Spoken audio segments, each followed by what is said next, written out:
warahmatullahi wabarakatuh.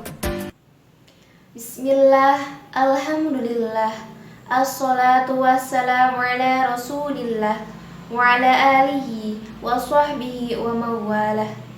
Wala hawla wala quwwata illa billah, amma ba'du. Para siswa-siswi MTS Negeri 1 Majalengka yang Ibu banggakan, khususnya siswa-siswi kelas 72 yang Ibu cintai. Terlebih dahulu, marilah kita panjatkan puji dan syukur kehadirat Allah Subhanahu wa Ta'ala, karena atas berkahnya dan ridhonya, insya Allah kita dalam keadaan sehat walafiat. Amin. Serta tak lupa pula sholawat serta salam semoga tetap tercurahkan kepada Nabiullah Nabi Muhammad Sallallahu Alaihi Wasallam, kepada para keluarganya, kepada para sahabatnya, dan mudah-mudahan kita semua mendapatkan syafaatnya di yaumil akhir. Amin ya robbal alamin.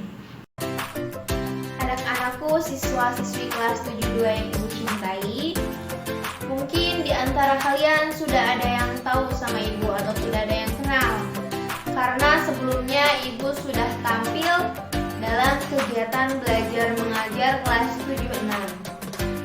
Tapi pastinya ada yang belum tahu nih. Mau perkenalan dulu? Oke, kalau mau perkenalan dulu, perkenalkan Ibu untuk memperkenalkan diri ya. Kalau nggak salah sih nama Ibu itu Inde Nadia Umah. Nah, itu nama Ibu. Tapi kalian bisa panggil Ibu Inde. Lalu maksud dan tujuan Ibu tampil di sini yaitu Ibu itu mahasiswa dari Universitas Hasyim Asy'ari Teguh Ireng Jombang, Jawa Timur. Jauh ya di Jawa Timur. Tapi kalau rumah Ibu itu masih wilayah lebih munding, yaitu di Desa Ciparai. Jadi tahu kan ya, rumahnya Ibu itu di Desa Ciparai, jadi dekat sekali. Kebetulan Ibu itu masih semester 6 yang ditugaskan dari pihak kampus untuk melaksanakan PPL atau praktek pengalaman lapangan. Dan berdasarkan surat tugas dan surat perizinan, Ibu mendapat tugas di sekolah kalian, yaitu di MTS Negeri 1 Majalengka. Dan ternyata hari ini Ibu mendapat tugas mengajar di kelas 72. Oleh karena itu Ibu mohon maaf sekali barangkali kalian itu merasa kecewa, karena biasanya kalian belajar fikih bersama Ibu Haji Husnul, namun sekarang belajarnya bersama Ibu dulu ya. Tapi tenang, Ibu itu mengajarnya ya sementara, jadi untuk beberapa pertemuan saja. Dan ingat, walaupun pembelajarannya bersama Ibu, penilaian terhadap kalian tetap oleh Ibu Haji Husnul. Artinya, dalam pembelajaran daring ini, kalian masih dalam pantauan atau naungan Ibu Haji Husnul. Jadi ntar bakal ketahuan nih, siapa yang ikut, siapa yang gak ikut dalam pembelajaran daring ini. Jadi ntar penilaiannya masih dalam naungan atau pantauan Ibu Haji Husnul. Nah, itulah sepatah kata dari Ibu. Semoga kalian kedepannya lebih semangat lagi, lebih fokus lagi, oke? Selanjutnya kita kembali lagi dalam proses kegiatan belajar mengajar. Pembelajaran yang akan Ibu sampaikan hari ini yaitu bertema sholat jamaah. Namun sebelumnya Ibu harapkan kalian di rumah dengan posisinya yang enak, yang nyaman, supaya lebih fokus lagi dan harus tetap semangat, oke? Oke. Sebelum kita memulai pembelajaran hari ini, alangkah baiknya kita berdoa terlebih dahulu. Berdoa mulai. Bismillahirrahmanirrahim. Rabbi shrah li sadri wa yassir li amri wahlul 'uqdatam min lisani yafqahu qawli ya Fatahu ya Alim. Amin. Mudah-mudahan Setelah kita berdoa, apa yang kita harapkan, apa yang kita inginkan terijabah oleh Allah Subhanahu wa taala, dan pembelajaran hari ini supaya selalu berkah dan bermanfaat. Amin amin ya robbal alamin. Gimana? Sudah siap menerima materi hari ini? Oke, kita mulai ya. Namun sebelum dimulai, Ibu pengen tahu nih, masih ingat nggak materi yang kemarin Ibu Haji Husnul sampaikan? Tentang apa coba? Ya, tentang sholat Jumat. Masih pada ingat? Apa sih sholat Jumat itu? Jadi, sholat Jumat itu adalah sholat yang wajib dikerjakan pada waktu zuhur di hari Jumat, yang diawali dengan 2 khutbah. Lalu, siapa sih yang wajib mengerjakan sholat Jumat? Laki-laki. Jadi kalian yang merasa laki-laki harus wajib mengerjakan sholat Jumat. Syarat-syarat wajib sholat Jumat masih ingat ada berapa? Ada 6. Yang pertama, muslim. Yang kedua, berakal. Yang ketiga, baligh. Yang keempat, laki-laki merdeka dan sehat. Yang kelima, orang yang menetap. Dan yang keenam adalah orang yang tidak memiliki halangan untuk melaksanakan sholat Jumat. Itulah materi minggu lalu yang disampaikan oleh Ibu Hajah Husnul. Untuk saat ini kita akan membahas tentang sholat jamaah. Namun sebelumnya Ibu akan menjelaskan tujuan dari pembelajaran hari ini. Tujuan pembelajaran hari ini diharapkan kalian bisa menjelaskan sholat jamaah. Kemudian diharapkan juga kalian bisa menyebutkan ketentuan-ketentuan dan syarat-syarat dari sholat jamaah.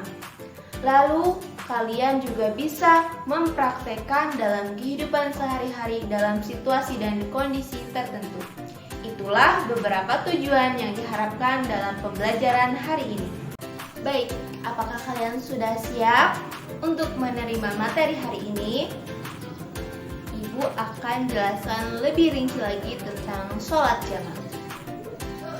Dari kata jamak, untuk kalian lebih mudah lagi dalam mengingat pengertian dari sholat jamaah itu, dilihat dari kata jamak. Jamak itu artinya mengumpulkan atau gabungan, berarti lebih dari satu. Kalau tunggal itu berarti kan satu. Nah, jadi lebih mudah lagi kalian dalam menghafal pengertian dari sholat jamaah ini. Karena sholat jamaah menurut bahasa artinya mengumpulkan. Sedangkan jamaah menurut istilah sholat jamaah ini adalah menggabungkan 2 sholat wajib dalam satu waktu. Misalnya, kalau kalian sholat zuhur dengan sholat asar dikerjakan pada waktu zuhur, atau kalau misalkan sholat maghrib dengan sholat isya dikerjakannya pada waktu isya. Tetapi kalau sholat subuh itu harus dikerjakannya tepat waktu, yaitu pada waktu sholat subuh itu datang. Nah, itu merupakan rukhsah atau keringanan dari Allah untuk melaksanakan sholat dalam keadaan tertentu. Nah, lalu bagaimana dengan hukum melaksanakan sholat jamaah? Jadi, hukum sholat jamaah itu adalah mubah atau boleh dikerjakan, tapi harus ada syarat-syaratnya karena ada sebab tertentu untuk melaksanakan jamaah tersebut. Lalu ada hadis yang menjelaskan tentang dibolehkannya menjamak sholat, yaitu Bismillahirrahmanirrahim. An Anas radhiyallahu anhu qala kana Rasulullah sallallahu alaihi wasallam idza rahila qabla an tazigha syamsu khira dhuhri ila waqtil asri summa nazala yajma'u bainahuma fa in zaghat syamsu qabla an yartahila shalla dhuhra summa rakiba. Yang artinya, dari Anas ia berkata, Rasulullah Shallallahu Alaihi Wasallam apabila berangkat sebelum tergelincirnya matahari, maka beliau akhirkan sholat zuhur ke asar. Kemudian dalam perjalanan beliau turun dari kendaraan menjamakkan kedua sholat itu. Apabila beliau berangkat sesudah tergelincirnya matahari, maka beliau mengerjakan sholat zuhur baru berangkat naik kendaraan. Hadis riwayat Bukhari dan Muslim. Dalam hadis yang ibu sampaikan tadi merupakan bukti bahwa Rasulullah Shallallahu Alaihi Wasallam pernah menjamak sholat. Artinya kita dibolehkan untuk menjamak sholat karena sebab tertentu. Dari hadis tadi yang ibu sampaikan, Rasulullah menjamak sholat itu disebabkan karena berpergian. Jadi ada sebab tertentu.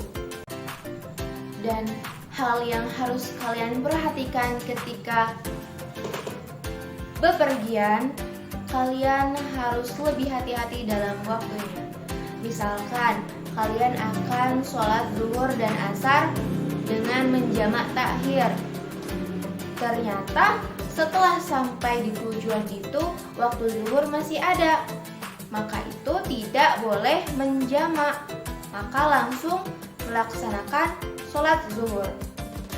Dan misalnya kalau kalian bepergian menggunakan pesawat dari Jakarta berangkat pukul 12.30 dan ternyata sampai di tujuan itu misalnya jam 13.30, maka dari itu kalian tidak boleh menjamaknya, harus langsung melaksanakan sholat zuhur, karena pas kalian tiba di tempat itu sholat zuhur masih ada waktunya. Begitu, jadi harus hati-hati ya dalam menjamak sholat itu. Nah, tadi ibu kan menyebutkan jamak takhir. Sebenarnya ada berapa macam sih jamak itu? Kita akan membahas macam-macam sholat jamak. Jadi macam-macam jamak itu ada dua, jamak takdim dan jamak takhir. Sudah ada yang tahu pengertian salah satunya? Oke, jadi sholat jamak itu terbagi dua, jamak takdim dan jamak takhir. Yang pertama, jamak takdim adalah mengumpulkan dua sholat wajib yang dikerjakan di awal atau yang pertama. Dan ini ada dua macam jamak takdim ini. Yang pertama, misalkan sholat zuhur dan asar dikerjakan pada waktu zuhur. Kemudian yang kedua itu sholat maghrib dan sholat isya dikerjakan pada waktu maghrib. Yang kedua, jamak apa? Jamak takhir, betul. Nah, jamak takhir ini adalah mengumpulkan dua sholat wajib yang dikerjakan di akhir atau yang kedua. Misalkan sholat maghrib dengan sholat isya dikerjakan pada waktu isya. Lalu yang kedua, sholat zuhur dengan sholat asar dikerjakan pada waktu asar. Nah, itulah macam-macam jamak. Di awal ibu menyebutkan bahwa melaksanakan sholat jamak atau menjamak sholat itu harus ada syarat-syaratnya. Nah, kita bahas yuk apa aja sih syarat-syaratnya. Yang pertama, itu harus apa coba? Musafir atau dalam bepergian, bukan untuk maksiat. Misalkan ya, ibu nih dari Majalengka ke Jombang kan biasanya 4 bulan sekali. Nah itu kalau tidak menggunakan mobil, ya menggunakan kereta api.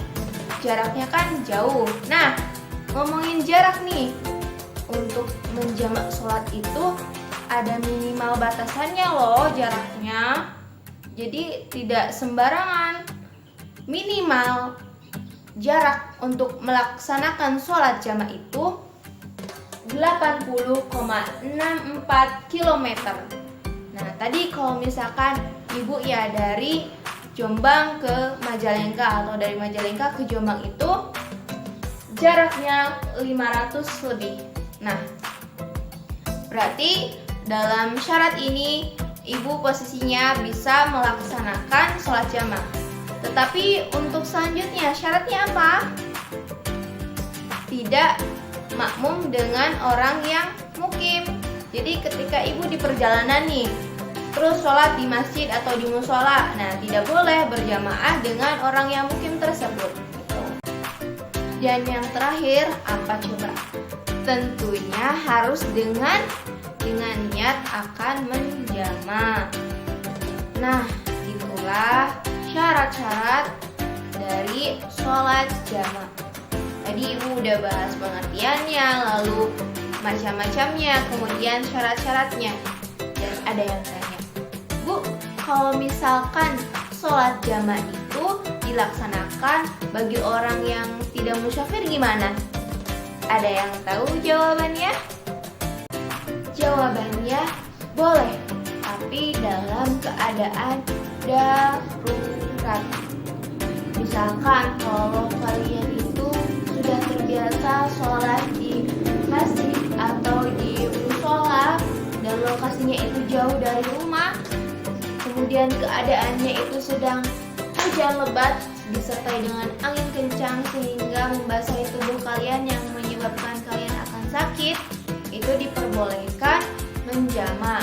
Tapi menjamaknya hanya bisa menjama takdim, tidak bisa menjama takhir karena lamanya hujan itu hanya Allah lah yang tahu. Lalu apa aja sih syarat-syaratnya untuk orang yang tidak musyafir akan menjamak sholat? Yang pertama, itu dalam situasi dan kondisinya darurat. Contohnya ketika ada hujan lebat disertai dengan angin kencang. Yang kedua, ketika kalian melaksanakan sholat yang pertama itu setelah selesai melanjutkan sholat yang kedua itu hujannya masih deras sampai sholat yang kedua, permulaan sholat yang kedua. Kemudian harus berurutan antara keduanya, lalu tertib. Kemudian yang terakhir apa? Yang terakhir itu dilakukan dengan berjamaah. Kemudian kita akan mempraktekkan sholat jamaah.